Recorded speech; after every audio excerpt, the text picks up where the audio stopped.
Hello, welcome to Daily News Simplified, an answer to what, why, and how of newspaper read.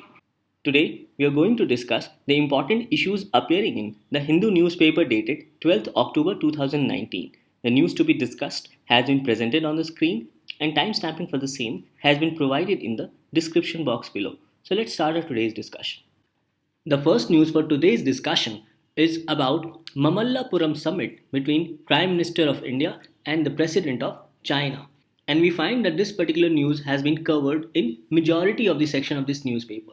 As you can see, this particular part appears on page number 1 and this section appears on page number 13. Further, related events with respect to the Mamallapuram summit also appears on page number 13. For example, Modi and Z discuss investment unbalanced trade. Then Modi to gift Z lamp and painting. And also Tamil song at event invokes peace and Mahatma Gandhi. So all these news appears collectively on page number 13. Today, the important issues with respect to informal summit at Mamallapuram will be discussed between India and China. So only after today's discussion between both these leaders we'll find out how far we have approached or how far we have reached from the Wuhan summit. So on this note, let us understand whatever has been presented on page number 1 as well as page number 13 in the Hindu newspaper. Now from our prelims perspective, this topic forms a part of current events of national and international importance and also part of Indian history and culture.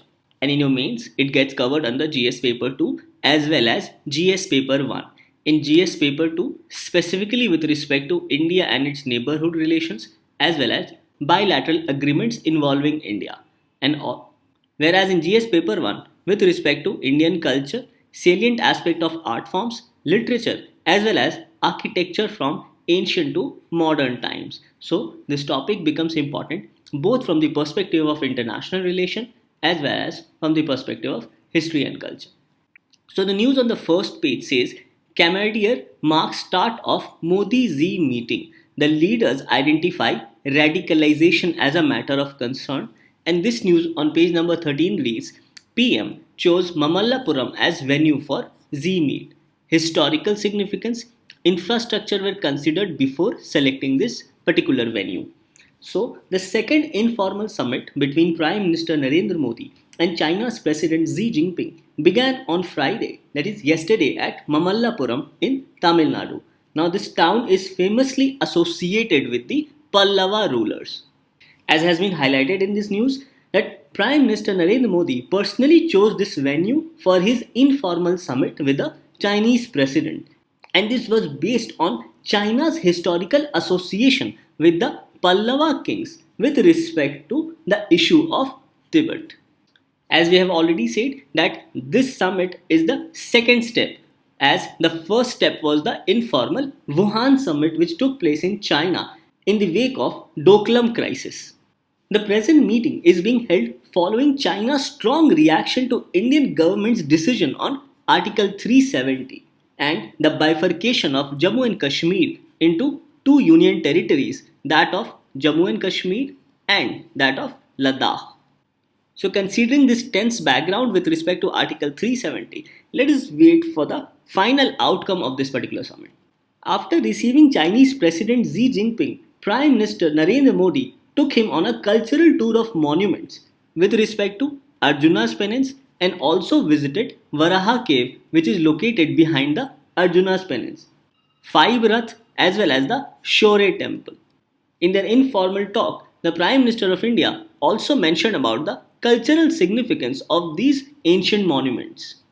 Further, the informal meet was followed by a cultural event where traditional dance like Bharatnatyam as well as Kathakali were performed. In the end of the cultural event, an old Tamil classical song was sung, namely Shanti Nilava Vendam, and it means let peace prevail. The song Shanti Nilava Vendam refers to peace everywhere and building spiritual strength, depicting Mahatma Gandhi's message of peace, compassion, and unity. So this song at the end of the cultural event was seen as a hint to the Indian government stand that it stands for peace with China. Further, the Prime Minister of India will also gift Nachiyar coil as well as Thanjavur painting of Dancing Saraswati to the Chinese president. The Nachiyar coil is a 6 feet enam lamp and it is made of bronze and coated richly with gold. Now, with respect to areas of cooperation, so far the two leaders deliberated to encourage areas of investment and also discussed issues concerning trade, especially trade deficit as well as unbalanced trade between India and China. Further, they also discussed issues with respect to radicalization and terrorism affecting the two countries. And they also ensured that the issue of radicalization and terrorism does not affect the fabric of India and China's society, as both these societies are multicultural, multi ethnic, and multi religious. Further, the discussion between the two leaders also covered historical trade links between Tamil Nadu and China, especially Tamil Nadu under the Pallava and the Chola rulers, and China with respect to the eastern coast city of Guangzhou in Fujian province. Now, this also becomes important because recently certain Tamil inscriptions and fragments of Tamil architecture reflecting a possible temple built by Tamil traders in the 12th centuries were recently discovered. So, considering all these aspects, let us wait for the final outcome of the informal Mamallapuram summit. The next news appears on page number 8. It says, Graves of Chalukyan kings found in Karnataka. There are 11 temple like structures that are believed to be the final resting place of the royal family. Now, according to this news, graves of Chalukyan kings have been unearthed or found in Pattadakal district in the state of Karnataka. So, in this news, let us understand certain basic facts with respect to Chalukyan rulers as well as Pallava rulers. Since we mentioned about Pallava rulers in the news with respect to the Mamallapuram summit. So, from your prelims point of view, this topic becomes a part of Indian history, and from your mains gets covered under GS paper 1. Now, considering the Pallava and the Chalukyas, the Pallava dynasty ruled somewhere from 2nd century to 9th century. However, most of the history of Pallava dynasty is better documented from 6th to 8th century. Now, with respect to temple architecture, the Pallava dynasty is most famous for temples built around Mamallapuram, and the Chalukya dynasty is most famous for temples built in places such as Aihole, Badami, and Pattadakal. Now, this map depicts the area of both Chalukya dynasty as well as that of the Pallava dynasty. And as you can see, the Tungbhadra river becomes an important aspect of Pallava dynasty as well as the Chalukya dynasty. And the area between river Krishna and river Tungbhadra is also referred as the Raichur Dua. So after understanding these aspects, let us go through some of the important highlights of NCERT book of class 11 so as to understand the architecture of both Pallava dynasty as well as that of the Chalukya dynasty. Now page number 83 of this book talks about the Pallava dynasty and their architecture. It says that the Pallavas were one of the ancient South Indian dynasty that were active in the Andhra region from the 2nd century Common Era onwards, and they then moved south to settle in Tamil Nadu. So the Pallavas moved from the region of Andhra to get settled in the area of Tamil Nadu. It further highlights that their history is better documented from 6th to 8th century, as they left many inscriptions in stone and several monuments as well. Now the powerful kings of the Pallava dynasty extended their empire up to the border of Orissa, and it also highlights about their strong links with the Southeast Asian rulers. Another important aspect highlighted is that most of the Pallavas were mostly Shaivite. However, several Vaishnava shrines also survived from their reign, and they were also very much influenced by the Buddhist history of the Deccan India. During their reign, we find both rock cut architecture as well as structural architecture. Now it further says that the early buildings of Pallavas were generally attributed to the reign of Mahendravarman I, who was a contemporary of Chalukyan king Pulakesin II. So the Pallava king Mahendravarman I and the Chalukya king Pulakesin II were contemporary of each other.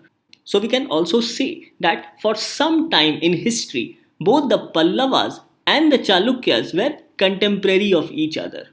Now the Pallava dynasty extended their empire to Mamallapuram under the reign of Narasimhavarman I, who was also known as Mamalla, and he acceded the Pallava throne around 640 Common Era.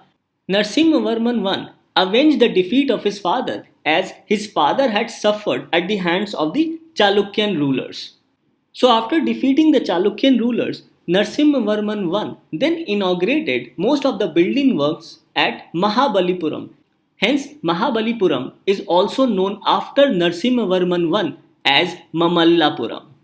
So, we can say that Mamallapuram is named after the Pallava king Narasimhavarman I, who defeated the Chalukyan ruler. Now, the NCERT further says that the Shore temple at Mahabalipuram was built later, probably in the reign of Narasimhavarman II, who was also known as Rajsimha, and Narasimhavarman II, also known as Rajsimha, reigned from 700 to 728 Common Era. The Shore temple at Mamallapuram faces the east towards the Bay of Bengal, and it says that it houses three shrines, two to Shiva, and these two shrines of Shiva, of which one facing east and the other facing west. So the two shrines of Shiva at Shore temple, one faces east and the other faces west. And the middle shrine is attributed to Lord Vishnu, who is also known as Ananta Shayana.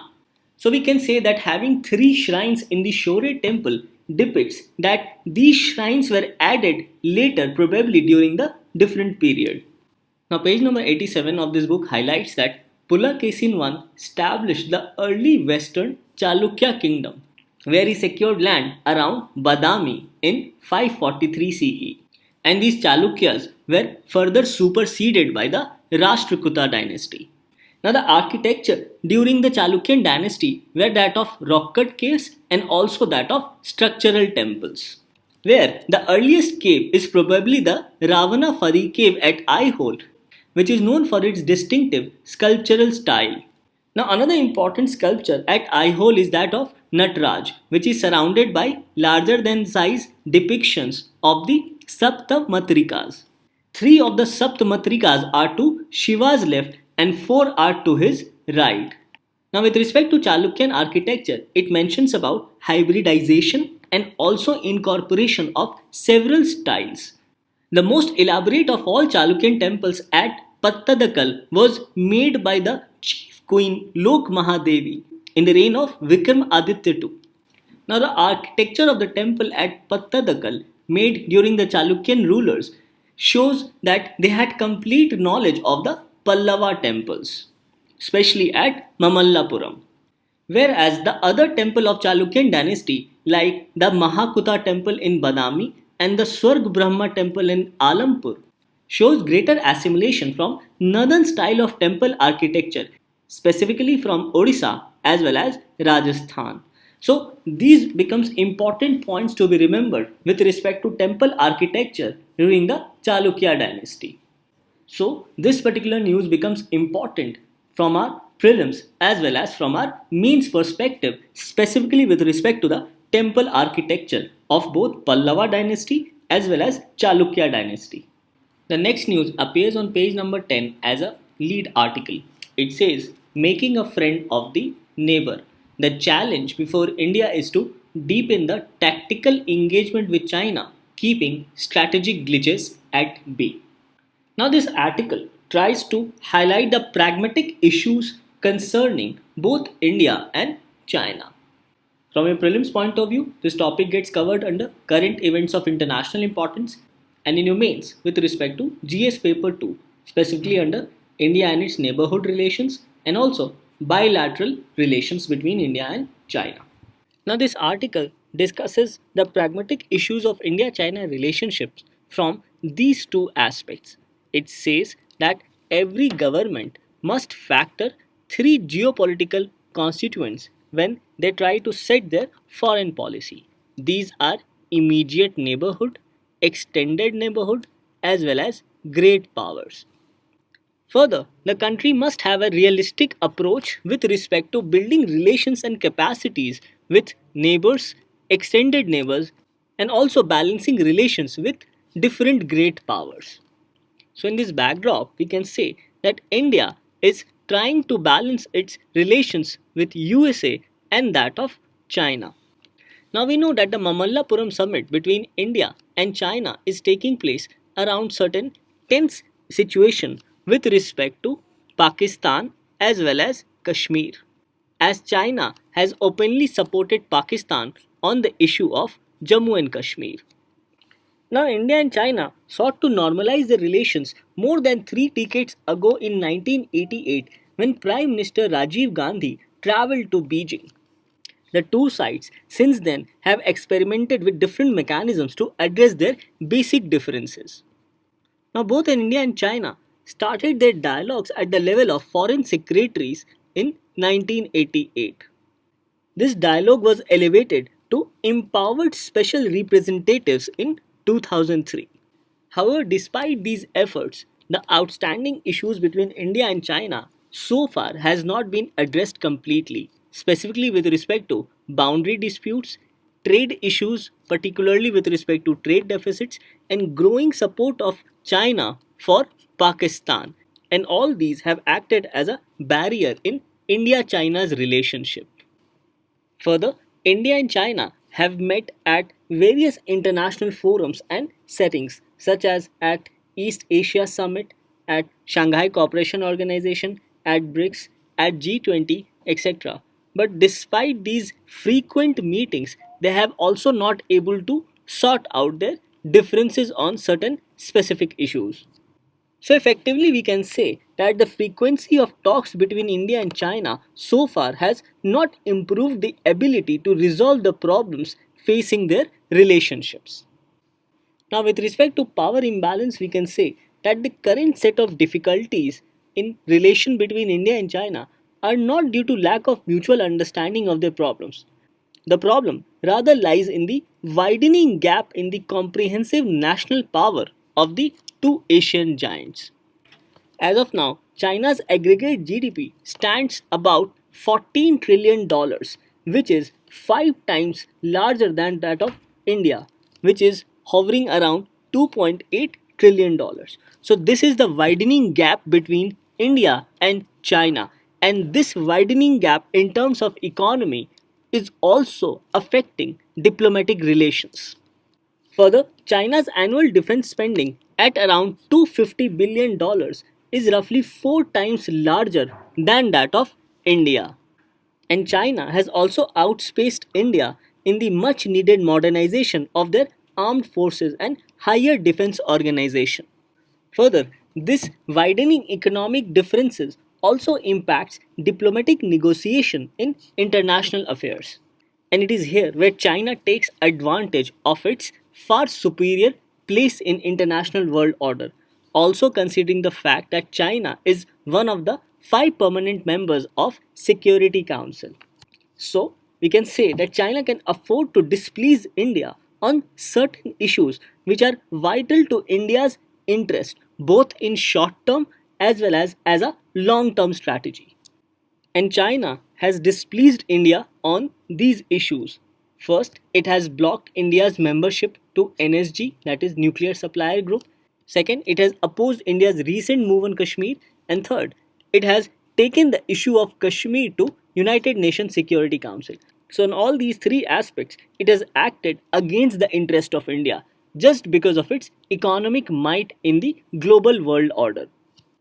Now, it is here where India-US relationship comes into picture because of late the relation between US and China has deteriorated. Now, both the United States as well as China sees India as a swing state. Now, United States wants India to swing on its side so that India joins its Indo-Pacific strategy, whose undeclared aim is to counter the rise of China, whereas China does not want India to join the side of United States. So considering all these aspects, it becomes important for India to have a normalized relationship with China. Now, this article highlights that despite the differences between India and China, still there are four constituents in the multi-dimensional India-China partnership that can take ties to the next level. First, it talks about engaging each other in each other's market. Both India and China are seeking each other's market. China wants to invest in India in building infrastructure and fifth generation technology architecture. Whereas India wants greater market access in China and also wants to reduce its current imbalance in trade. Now, both countries are pillars of the emerging new world order and they champion certain collective issues which are common to both. So, in this direction, both countries must come together on common areas affecting their region, such as security and stability in Asia, and also addressing the issue of climate change. Now, despite the international world on India's side on Pakistan and terrorism, still India is patiently bargaining with China for certain action against Pakistan. Now, this is because earlier China had allowed Pakistan to be put on grey list of the Financial Action Task Force, and in response, India offered support for China's vice chair push at the FATF. So India knows with respect to certain international issues, China at times supports India's concerns. Now this can be also said because earlier this year, despite mounting international pressure, China removed its technical hold on the declaration of Masood Azhar as an international terrorist. So, because of all these actions taken by China previously, India is still patiently bargaining with China so that China takes certain action against Pakistan, specifically with respect to the issue of terrorism.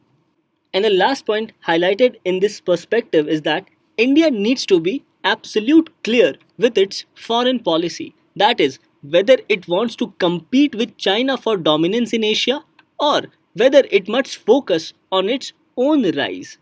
So we can say that these constituents becomes an important aspect on which the future relation of India and China will be based.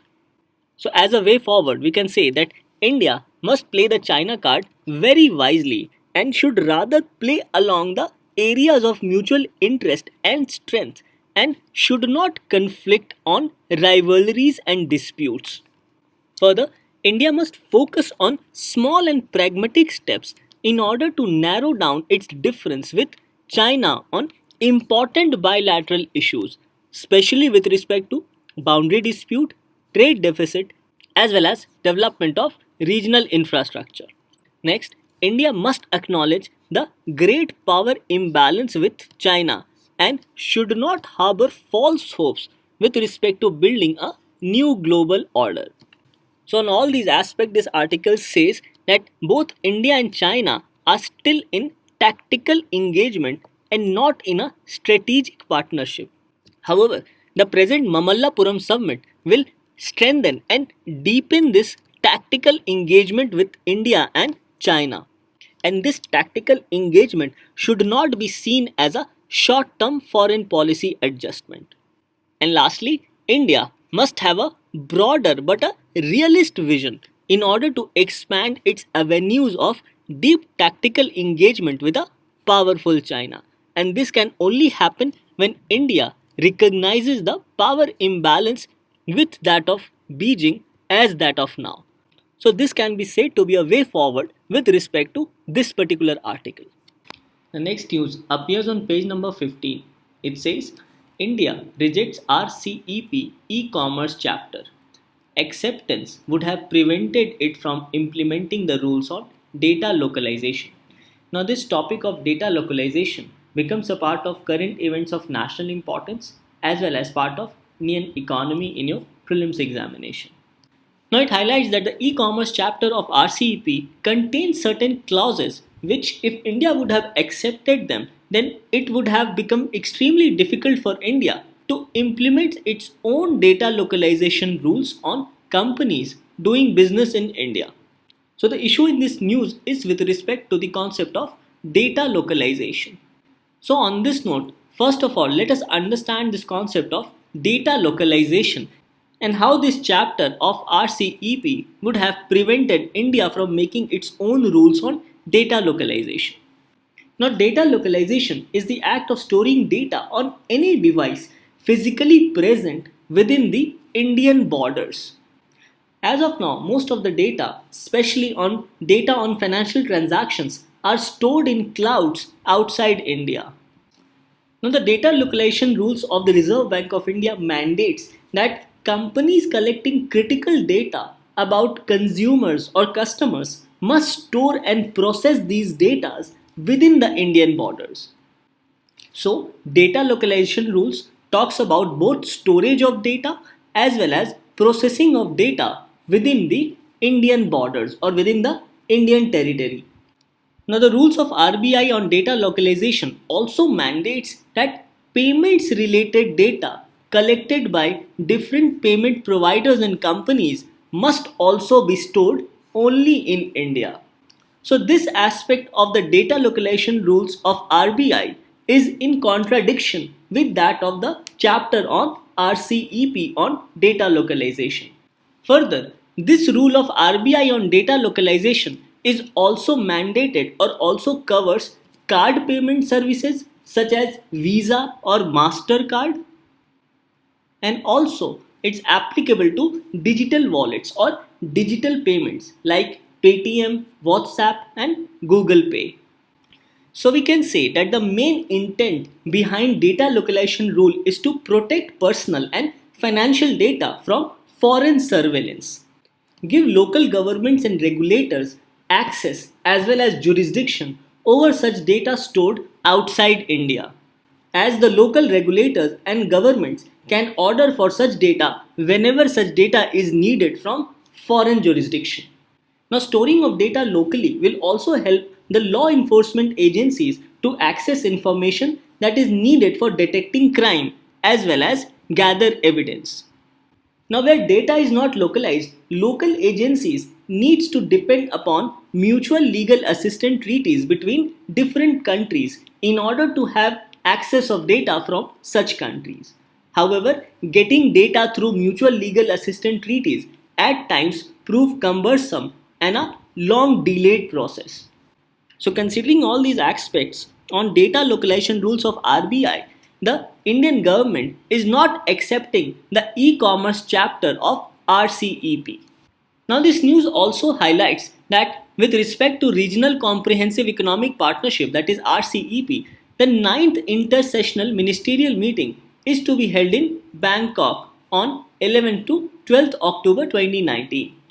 It says that this will be the last ministerial meet before the third Leaders Summit, which will be held in November in 2019.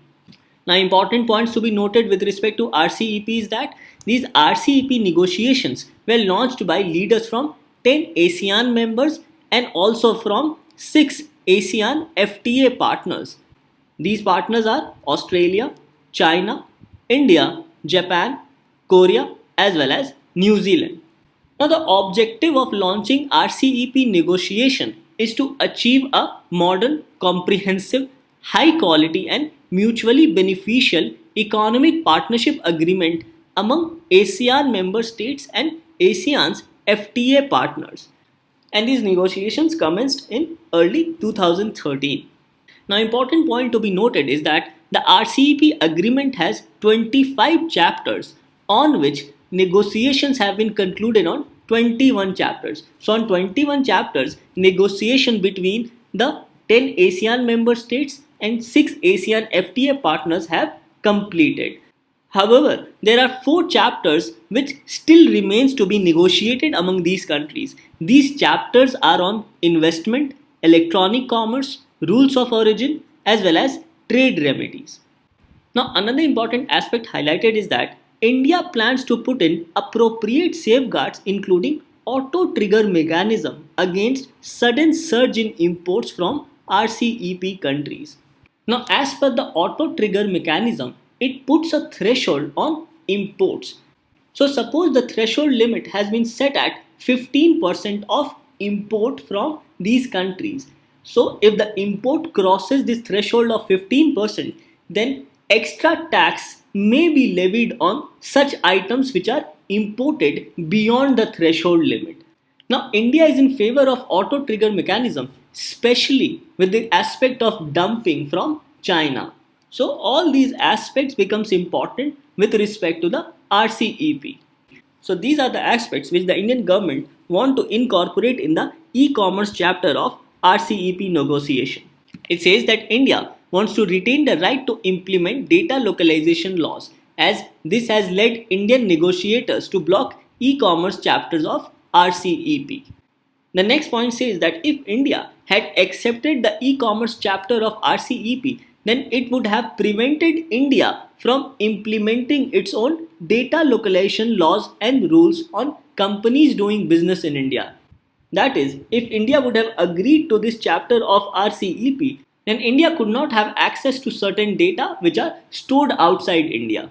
Another important aspect highlighted in the financial services chapter is that if a country has prior data localization laws, then such prior data localization laws supersedes the RCEP agreement.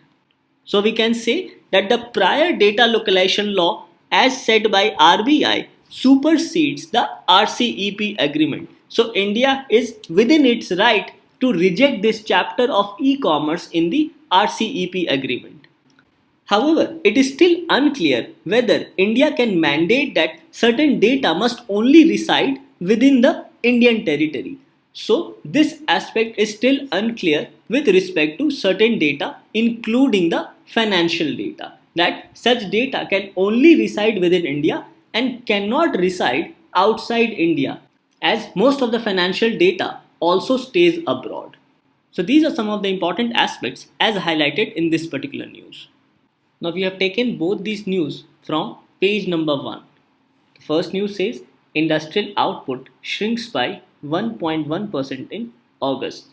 The second news says Ethiopia PM Abiy Ahmed wins Nobel Peace Prize, and he was awarded for his efforts to achieve peace and international cooperation with Eritrea in the year 2018. So, Mr. Abiy's peace deal with Eritrea ended a 20-year military stalemate following their 1998 to 2000 border war.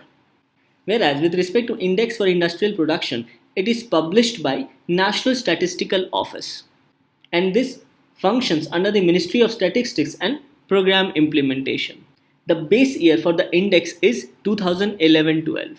It captures changes in output of mining sector having a weightage of 14.37%, manufacturing sector having a weightage of 77.63%, electricity having a weightage of 7.99%, and IIP is released on a monthly basis. Now, IIP for mining, manufacturing, as well as electricity for the month of August 2019 have growth rates of 0.1%. With respect to manufacturing, minus 1.2%, that is, it has a negative growth. And with respect to electricity, it has minus 0.9%. And this is as compared to August 2018. Now, with respect to the manufacturing sectors, 15 out of 23 industry groups have shown negative growth during the month of August 2019 as compared to August 2018. Another important aspect of IIP is that it also gives use-based categories. And these use-based categories are primary goods, capital goods, intermediate goods, infrastructure and construction goods, consumer durables, and consumer non-durables. Now, rest of the information with respect to both these news can be found in the PDF. Now, after our discussion, these forms your 4 practice questions. What you can do is to take a pause of 5 seconds.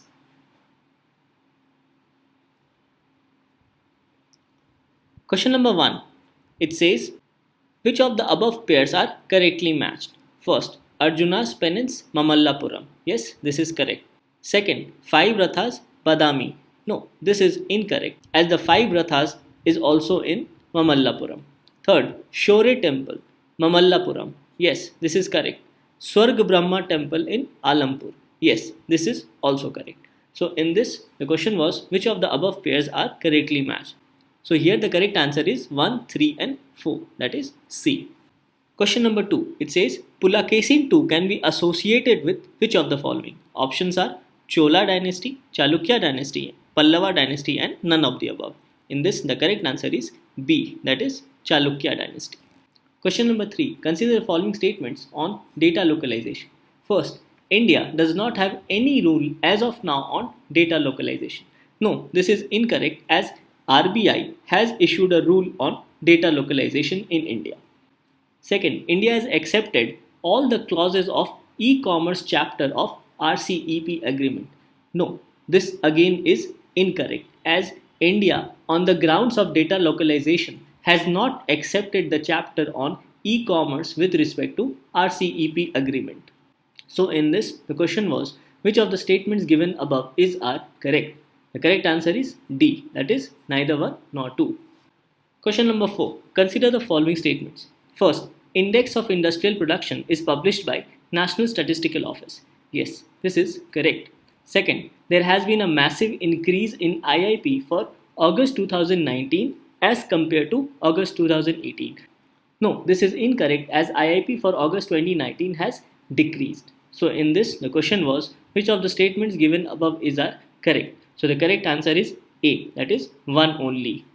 With this, we come to an end to discussion of today's newspaper. Let's move on to the question for the day.